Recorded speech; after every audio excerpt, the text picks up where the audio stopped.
Palavra da Verdade, com Hernandes Dias Lopes. Irmãos amados, vamos abrir a palavra de Deus no segundo livro das Crônicas, capítulo 21. Segundo livro das Crônicas, capítulo 21.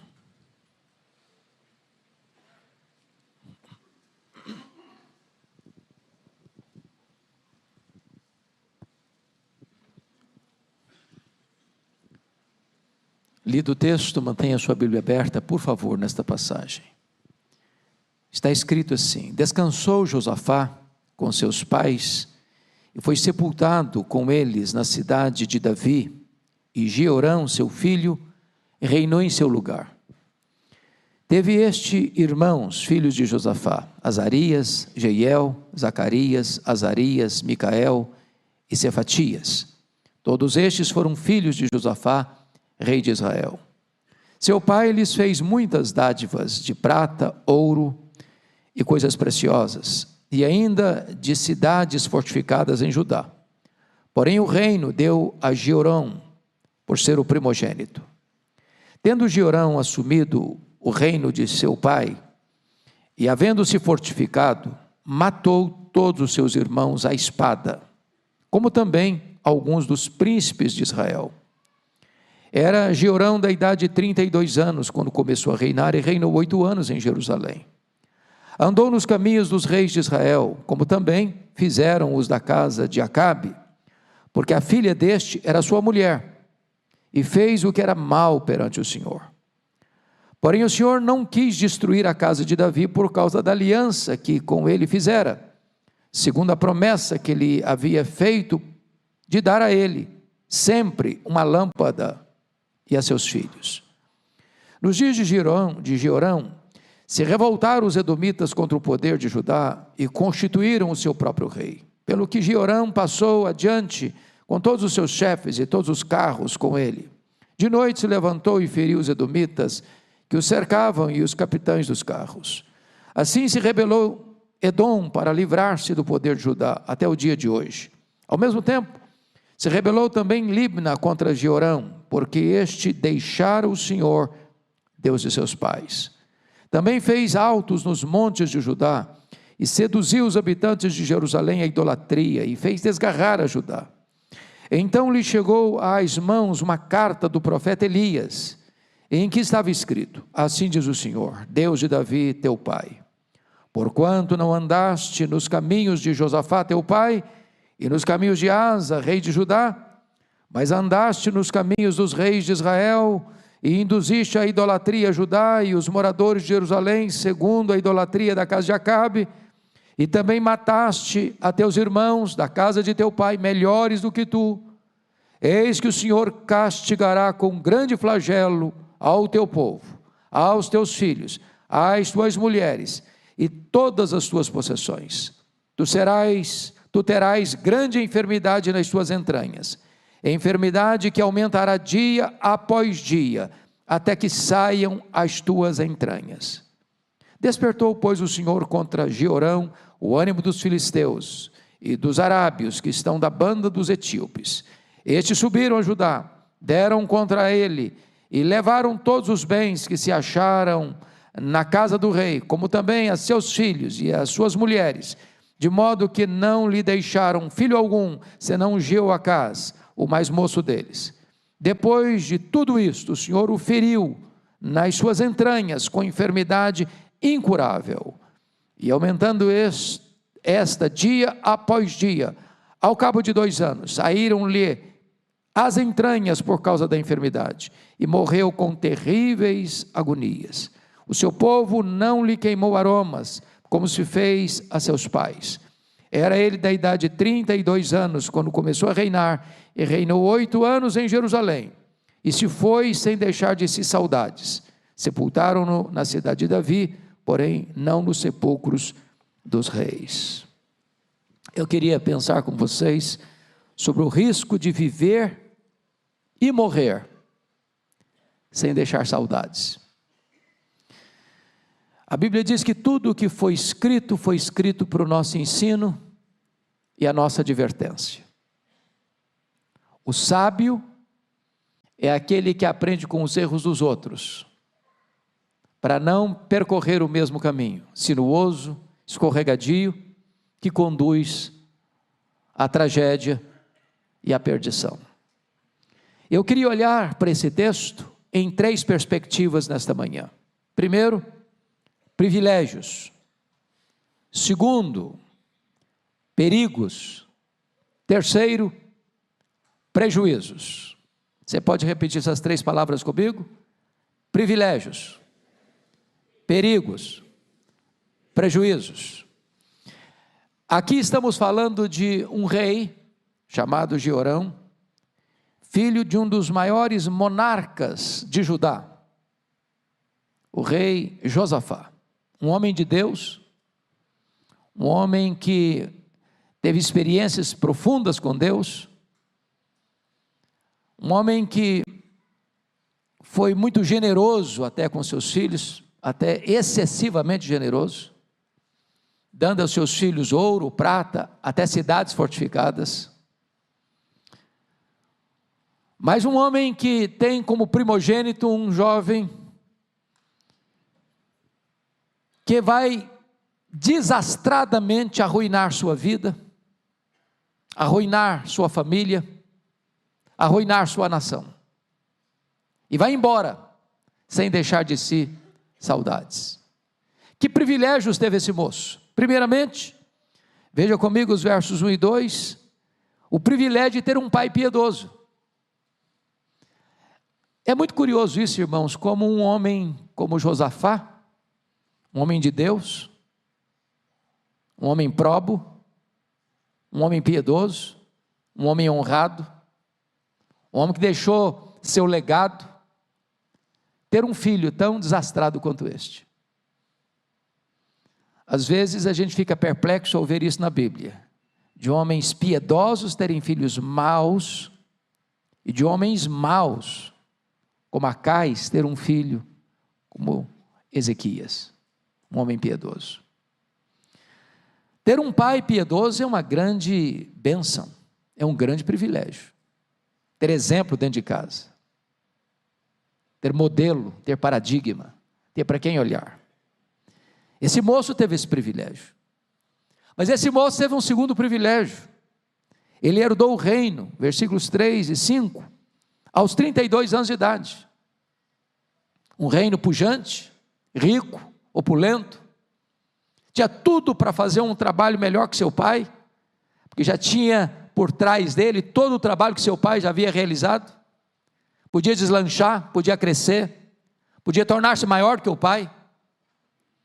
Ele recebe privilégios extraordinários, porque o texto nos informa, no versículo 5, porém o reino deu a Jeorão por ser o primogênito, ele era o herdeiro deste grande legado, deste grande reino, deste grande privilégio. É muito triste quando alguém, tendo privilégios nas mãos, os desperdiça, tendo oportunidades, as joga fora, tendo a bênção de crescer num lar estruturado, joga todo esse legado no lixo. É triste quando alguém, tendo oportunidade de continuar o legado da família e ser uma grande bênção para a sociedade, despreza tudo isso e joga tudo isso fora. Foi isso que aconteceu com esse jovem rei Jeorão. Mas aqui vem os perigos que ele enfrenta e por que os enfrenta. A vida, irmãos, é feita de decisões. Se tomarmos decisões certas, caminharemos por estradas planas. Se tomarmos decisões erradas, vamos sofrer as consequências. E vamos ver quais foram as decisões erradas que esse moço tomou. Em primeiro lugar, confira comigo no versículo 6. Ele errou no casamento. Andou nos caminhos dos reis de Israel, como também fizeram os da casa de Acabe, porque a filha de Acabe era sua mulher. E fez o que era mal perante o Senhor. Quando você vai para a história dos reis de Israel, você vai notar que Acabe foi o pior rei de Israel. Acabe casou-se com a pior mulher do mundo, Jezabel. Era feiticeira, era assassina, era mandona. Agora, você já imaginou ser genro da Jezabel? Que fria que ele entrou, que tragédia que foi isso.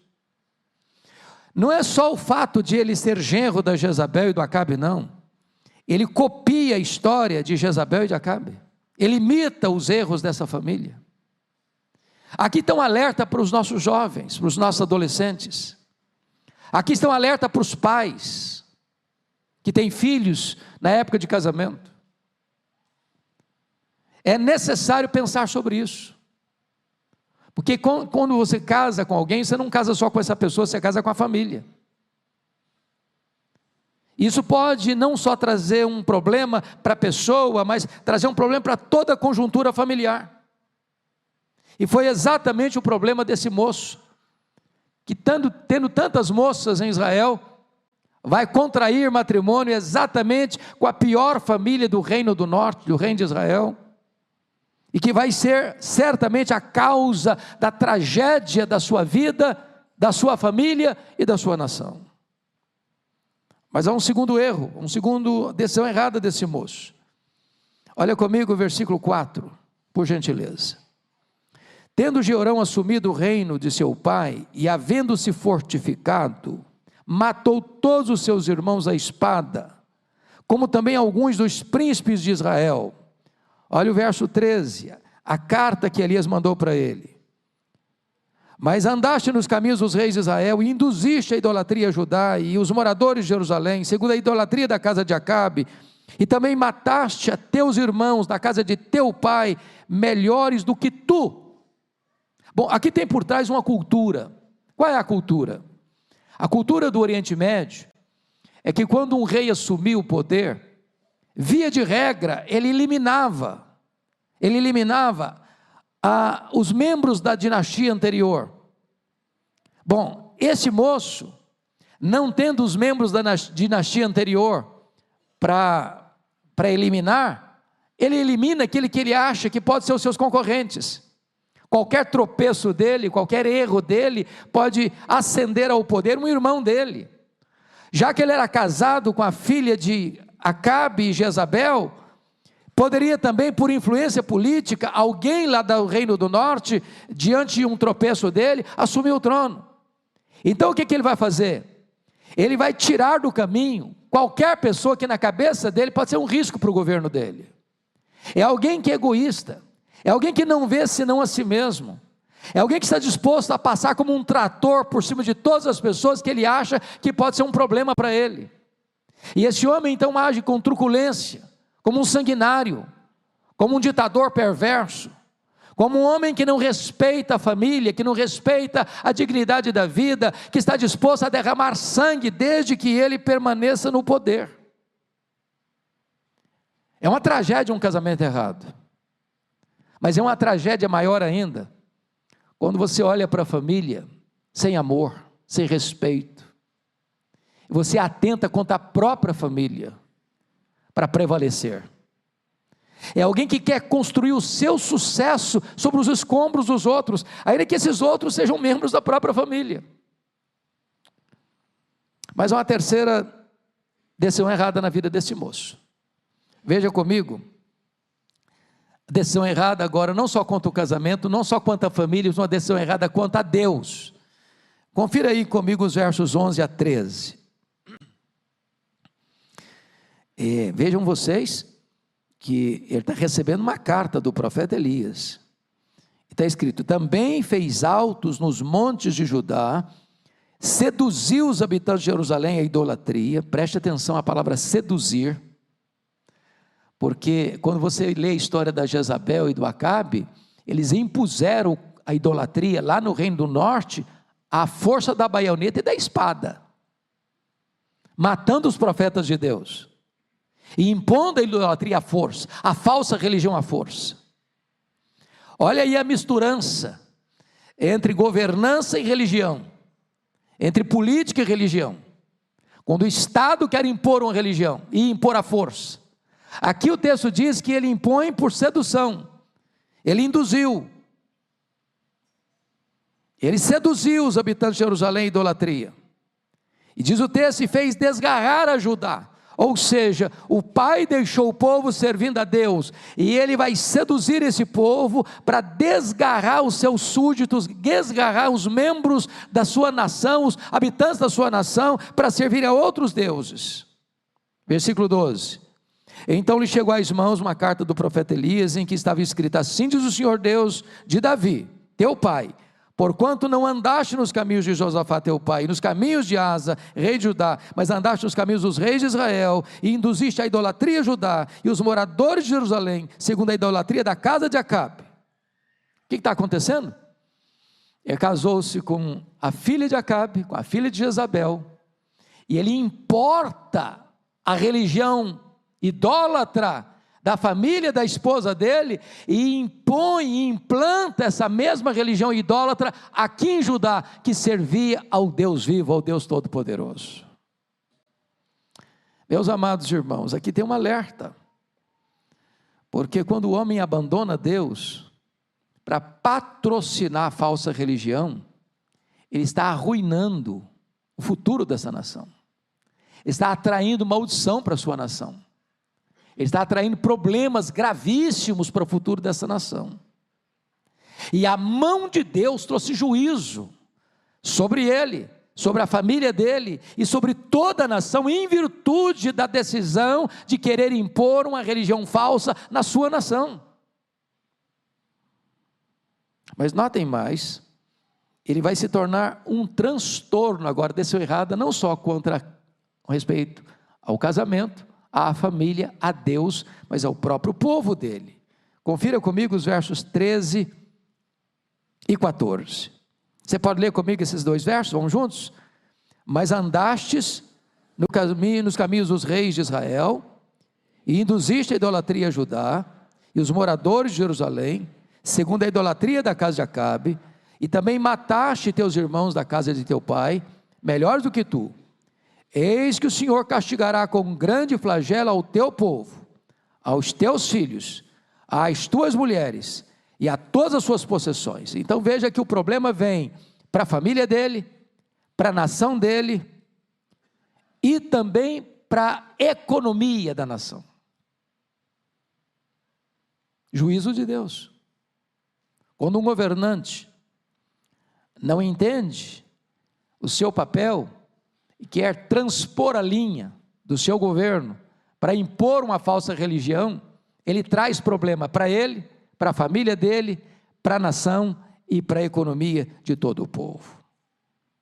Agora vamos ver, terceiro ponto. Primeiro, privilégios. Segundo, perigos. Terceiro, prejuízos. Qual o primeiro prejuízo que esse rei sofre? Ele perdeu a saúde. Você pode ler o versículo 15 comigo, vamos juntos? Tu terás grande enfermidade nas tuas entranhas, enfermidade que aumentará dia após dia, até que saiam as tuas entranhas. Quem é o protagonista dessa enfermidade? Quem traz essa enfermidade? Deus. Não é verdade que toda enfermidade vem do diabo, não. Essa veio de Deus. Essa veio como juízo. Grande enfermidade, incurável enfermidade, dolorosa enfermidade, progressiva enfermidade, até levar à morte. Por quê? Por desobediência a Deus. De Deus não se zomba. O que o homem semear, isso ele ceifará. Segundo, ele não perdeu apenas a saúde, ele perdeu o reino. Veja comigo, por favor, o versículo 16 e 17. Pode ler comigo juntos, vamos lá? Despertou, pois, o Senhor contra Jeorão o ânimo dos filisteus e dos arábios, que estão da banda dos etíopes. Estes subiram a Judá, deram contra ele, e levaram todos os bens que se acharam na casa do rei, como também a seus filhos e as suas mulheres, de modo que não lhes deixaram filho algum, senão Joacás, o mais moço deles. O que Deus está fazendo? Não só tirando a saúde dele, mas tirando das mãos dele o próprio reino. Quem suscita os inimigos? É o diabo? Não, é Deus. Quem traz os filisteus e os arábios para atacar Judá é Deus. Quem abre as portas da casa real para que os tesouros sejam levados é Deus. Quem entrega nas mãos dos inimigos as riquezas da nação é Deus. Quem torna os filhos cativos é Deus. É Deus quem está exercendo aqui o processo disciplinar esse rei. Mas há uma coisa, amados irmãos, muito interessante, que nós podemos observar, e a misericórdia de Deus. Olha o versículo 7 comigo. Porque Deus poderia varrer do mapa, e aqui terminar a dinastia de Davi, porque esse camarada vem da dinastia de Davi, é reino de Judá. Mas veja o que está escrito no versículo 7, você pode ler o 7 comigo, vamos juntos?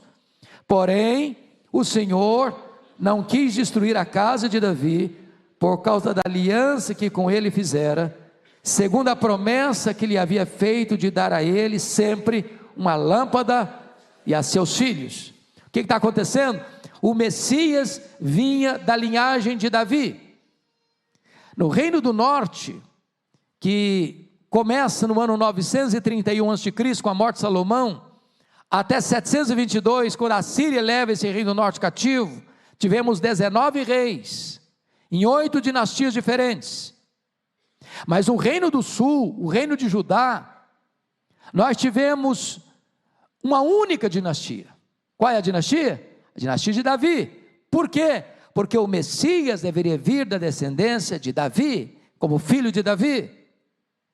Mesmo com os erros, e está lá em 2 Samuel capítulo 7, com os erros que porventura viesse a acontecer, Deus disciplinaria, Deus traria a vara da disciplina, mas Deus não anularia o quê? A sua aliança com Davi, porque a promessa tem que se cumprir, o Messias há de vir, e o Messias vem da descendência de Davi. Mesmo com as loucuras de Joacás, Deus mantém-se fiel à sua aliança, à sua promessa, e não destrói o reino de Judá, para que a sua palavra se cumpra. Bendito seja Deus.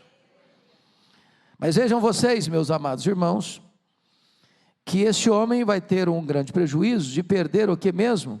Também a sua família. Ele perde a saúde, ele perde o reino, ele perde a família.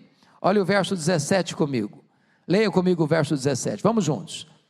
Estes subiram a Judá, deram contra ele, e levaram todos os bens que se acharam na casa do rei, como também a seus filhos, e as suas mulheres, de modo que não nos deixaram filho algum, senão Jeoacás, o mais moço deles. Isso porque a promessa tem que permanecer nessa dinastia.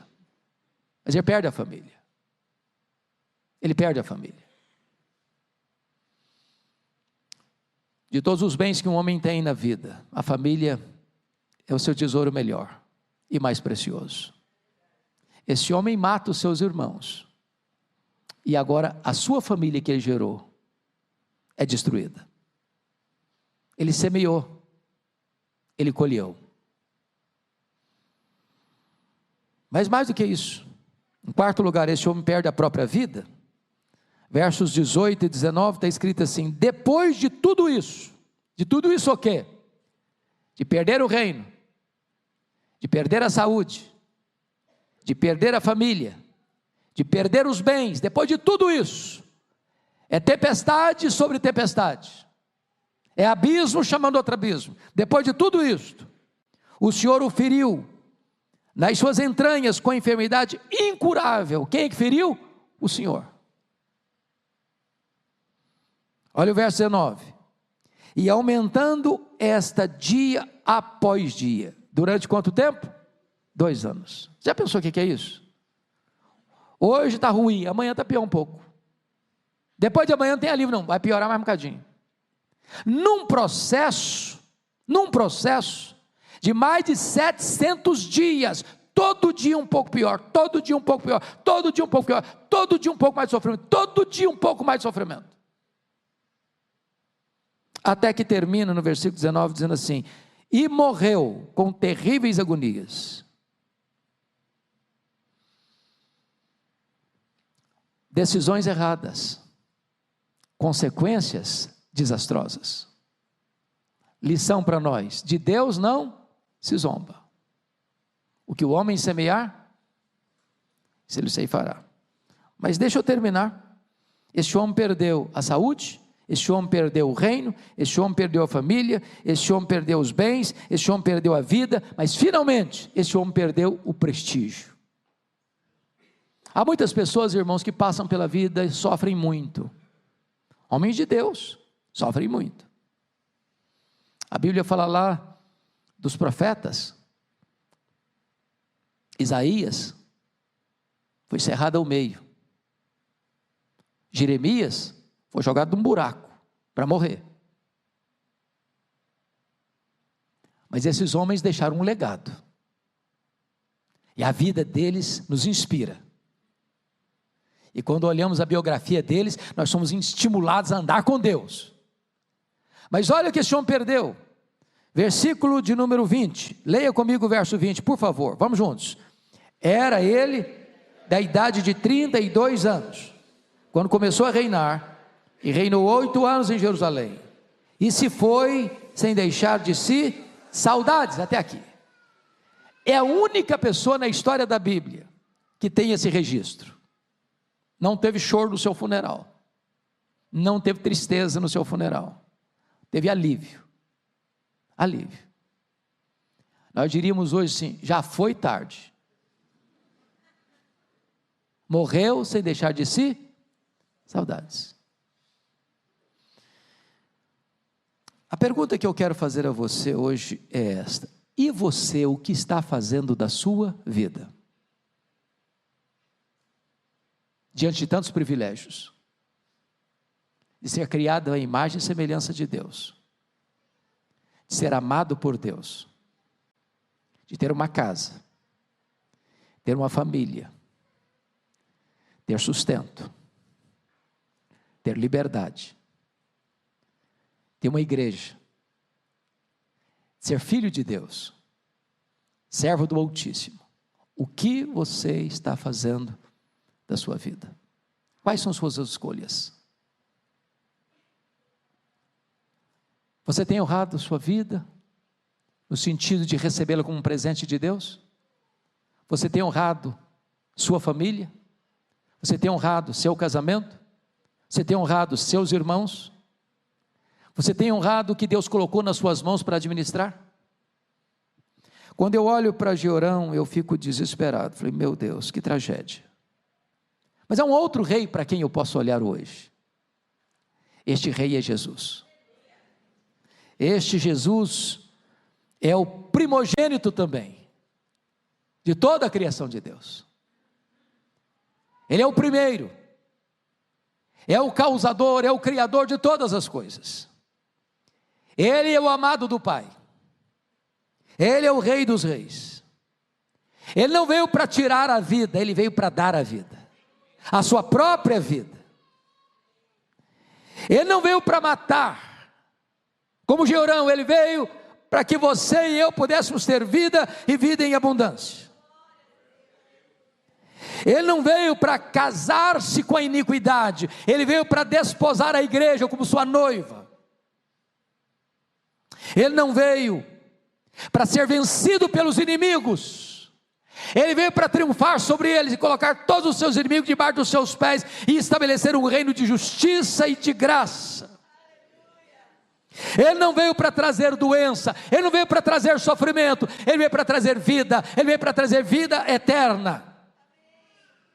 Ele não veio para afastar você de Deus, ele veio para reconciliar você com Deus. Ele não veio para ser uma vergonha.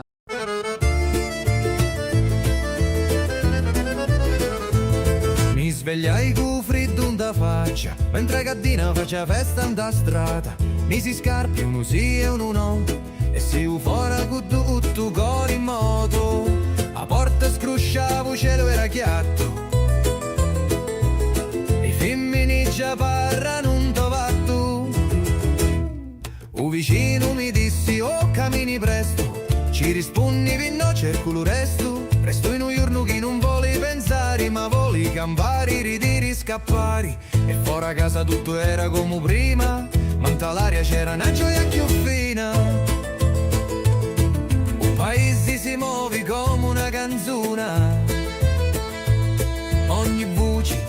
ogni passo, ogni parola. Sogno figlio di sta terra sincera, e quando esci fuori mi sento intera. Fuori casa tutto canta, voci risate o profumo d'aranci. Non c'è regola, non c'è strada, si sente libero quando vai in tagliazza. Fuori casa scatta vita, giorno ridi e mente, si sfila con una festa fatta pinnenti, ma resta in memoria sempre presenti. O picciriddu giocava con una rota, una signora impostava roba asciutta, o parrino